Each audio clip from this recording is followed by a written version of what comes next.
तो दोस्तों आज हम फिर से आपके लिए लेकर आए हैं देश दुनिया की सभी ताजा बड़ी खबरें। फटाफट एक एक कर विस्तार से आज आपको बताएंगे, तो वीडियो को अंत तक जरूर देखें। दोस्तों वीडियो बनाने में हमें काफी मेहनत लगी है, तो वीडियो को दिल से लाइक कर दें। जी हां दोस्तों, पहली खबर में आपको बताएंगे कि किसान आंदोलन के 6 महीने पूरे होने पर 26 मई को काला दिवस मनाएंगे किसान, और मोदी अमित शाह का दिल्ली की सीमाओं पर फूकेंगे पुतला। संयुक्त किसान मोर्चा ने किया ऐलान, मोदी अमित शाह की बड़ी मुश्किलें।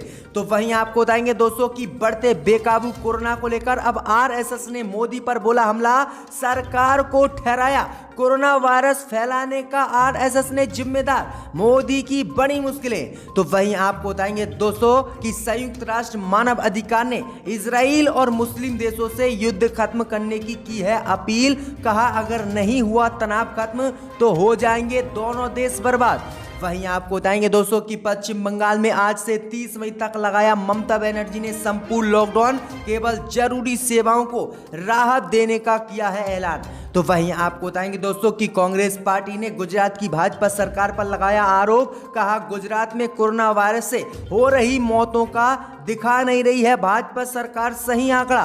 तो वहीं आपको बताएंगे दोस्तों कि दिल्ली दंगों के आरोप में गिरफ्तार ताहिर हुसैन की जमानत अर्जी आज कोर्ट ने फिर से की रद्द, जबकि भाजपा के कई कार्यकर्ताओं को दिल्ली दंगों को लेकर दे दी है कोर्ट ने जमानत। तो सभी खबरों को आपको बताएंगे दोस्तों, वीडियो को दिल से लाइक कर दें। इसी बीच दोस्तों अगली खबर की ओर, तो कृषि कानून को लेकर मोदी अमित शाह को लगा बड़ा झटका। 26 मई को काला दिवस मनाएंगे किसान और मोदी का फूकेंगे दिल्ली में पुतला। जी हां दोस्तों, आपको बता दें ये बड़ी खबर सामने निकल कर आई दोस्तों कि कृषि कानून को लेकर आज किसानों से मोदी अमित शाह को बड़ा झटका लगा है। दरअसल आपको बता दें कि कृषि कानून का विरोध कर रहे 40 किसान संगठनों ने ऐलान किया है कि किसान आंदोलन को 26 मई को 6 महीने पूरे हो जाएंगे, और 6 महीने पूरे होने पर किसान इसे काला दिवस के रूप में मनाएंगे। भाई आपको बता दें कि 26 मई को किसान देश भर में काला दिवस मनाएंगे, और काला दिवस के मौके पर किसान मोदी का पुतला दिल्ली की सीमाओं पर फूकेंगे। वहीं किसानों ने ऐलान किया है कि जो किसान देश में हैं वह 26 मई को अपने घरों, वाहनों और दुकानों पर काला झंडा लगाकर काला दिवस मनाएं और मोदी अमित शाह का पुतला फूके। किसानों ने कहा है कि जब तक मोदी सरकार कृषि कानून को रद्द नहीं करती है तब तक वह यहां से नहीं जाएंगे और ऐसे ही आंदोलन करते रहेंगे। किसानों ने कहा है कि अभी तो सिर्फ किसान आंदोलन को 6 महीने हुए हैं, अगर मोदी सरकार ने कृषि कानून को वापस नहीं लिया तो ये 6 साल भी चल सकता है। तो ये बड़ी अपडेट आ रही है, बड़ा झटका किसानों ने दिया है।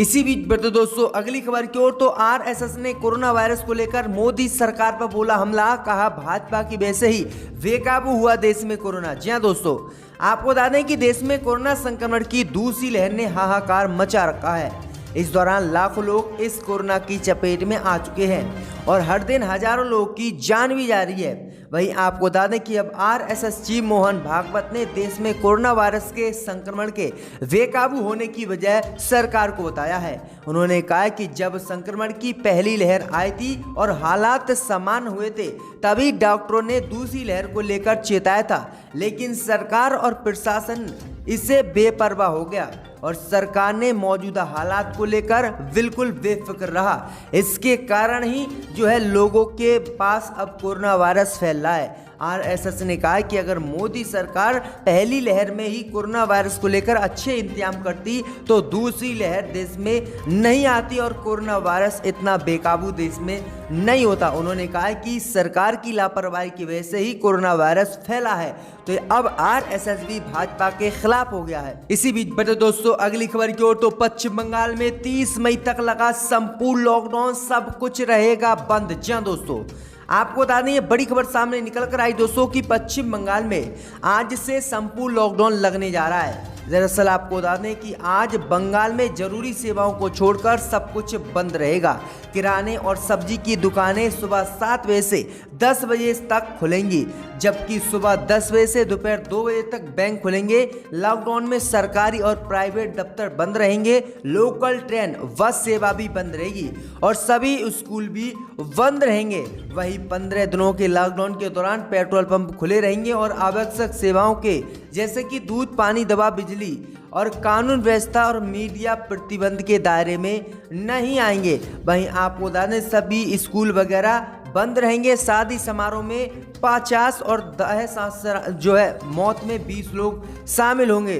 वहीं आपको बता दें कि अब बंगाल में संपूर्ण लॉकडाउन लगा दिया गया है। ममता बनर्जी ने 30 मई तक बंगाल में संपूर्ण लॉकडाउन लगा दिया है, केवल जरूरी सेवाएं जारी रहेंगी। तो ये बड़ा फैसला ममता बनर्जी ने लिया है। इसी बीच में तो दोस्तों अगली खबर की ओर, तो संयुक्त राष्ट्र ने इजराइल और मुस्लिम देशों से युद्ध खत्म करने की अपील। जी दोस्तों, आपको बता दें कि अल-अक्सा मस्जिद को लेकर जिस तरह से इजराइल हमास सहित इस्लामिक देशों में युद्ध छिड़ा हुआ है और लगातार हमास और इजराइल के बीच युद्ध जारी है। रॉकेट सहित हवाई हमलों से ये हमले हो रहे हैं। इस बीच खबर सामने निकल कर आई दोस्तों कि संयुक्त राष्ट्र के मानव अधिकार प्रमुख ने इजराइल और गाजा के चरमपंथी संगठन हमास से तनाव करने और युद्ध को खत्म करने की अपील की है।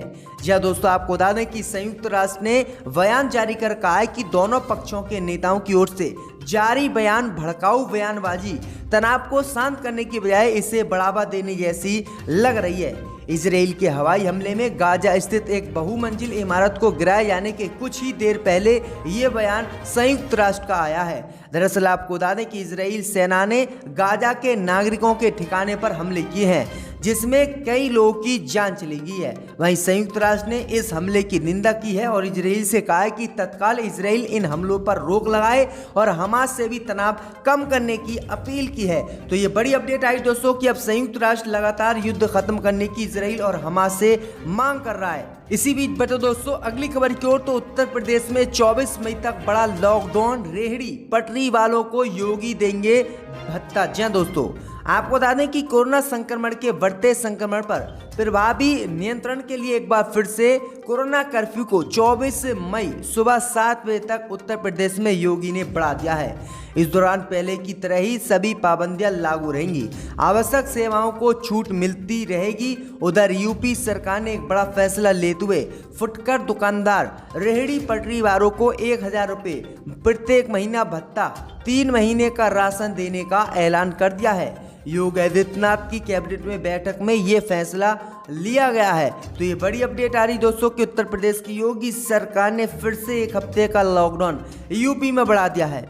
इसी बीच बचे दोस्तों अगली खबर की ओर, तो दिल्ली दंगों के आरोप में गिरफ्तार ताहिर हुसैन को नहीं दी दिल्ली हाईकोर्ट ने जमानत, जबकि भाजपा के कई नेताओं को और कई कार्यकर्ताओं को दे चुका है हाईकोर्ट जमानत। जी दोस्तों, आपको बता दें ये बड़ी खबर सामने निकल कर आई दोस्तों कि दिल्ली में नागरिकता संशोधन कानून को लेकर पिछली साल दंगे हुए थे, जिसमें 53 लोगों की मौत हुई थी और इन्हीं दंगों का मुख्य आरोप ताहिर हुसैन, जो आम आदमी पार्टी के पार्षद थे, इन पर लगा दिया गया और पिछले 1 साल से ताहिर हुसैन जेल में बंद है। इस बीच खबर सामने निकल कर आई दोस्तों कि दिल्ली दंगों को लेकर ताहिर हुसैन ने दिल्ली हाईकोर्ट से कई बार जमानत अर्जी कोर्ट में लगाई थी और बेल की मांग की थी। इस बीच आज खबर सामने निकल कर आई दोस्तों कि दिल्ली हाईकोर्ट ने आज फिर से ताहिर की जमानत अर्जी को रद्द कर दिया है और जो है जमानत देने से इनकार कर दिया है। कोर्ट ने टिप्पणी की कि पार्षद ने दंगाइयों को मानव अधिकार के रूप में इस्तेमाल किया और इसी ने जो है दंगा फैलाया और यही पूरे दिल्ली में CAA के खिलाफ जो विरोधी दंगा हुआ था उसका मास्टर माइंड था। इससे पहले भी आपको बता दें कि भाजपा के कई कार्यकर्ता इसी मामले में गिरफ्तार हुए थे, लेकिन उनको दिल्ली हाईकोर्ट ने जमानत दे दी, लेकिन इनको जमानत नहीं दी जा रही है। तो ये बड़ी अपडेट आई दोस्तों कि भाजपा और कोर्ट किस तरह से इसमें भी हिंदू मुस्लिम कर रहा है। इसी बीच बता दोस्तों अगली खबर की ओर, तो कांग्रेस पार्टी ने गुजरात सरकार पर लगाया राज्य में कम मौतें दिखाने का आरोप। जी दोस्तों, आपको बता दें ये बड़ी खबर सामने निकल कर आई दोस्तों कि कांग्रेस पार्टी ने आज गुजरात की भाजपा सरकार पर आरोप लगाया है कि कोरोना वायरस से होने वाली मौतों की संख्या कम करके जो है गुजरात सरकार देश की जनता को दिखा रही है। उन्होंने कहा है कि केंद्र और राज्य दोनों सरकारों से स्पष्टीकरण भी कांग्रेस पार्टी ने मांगा है।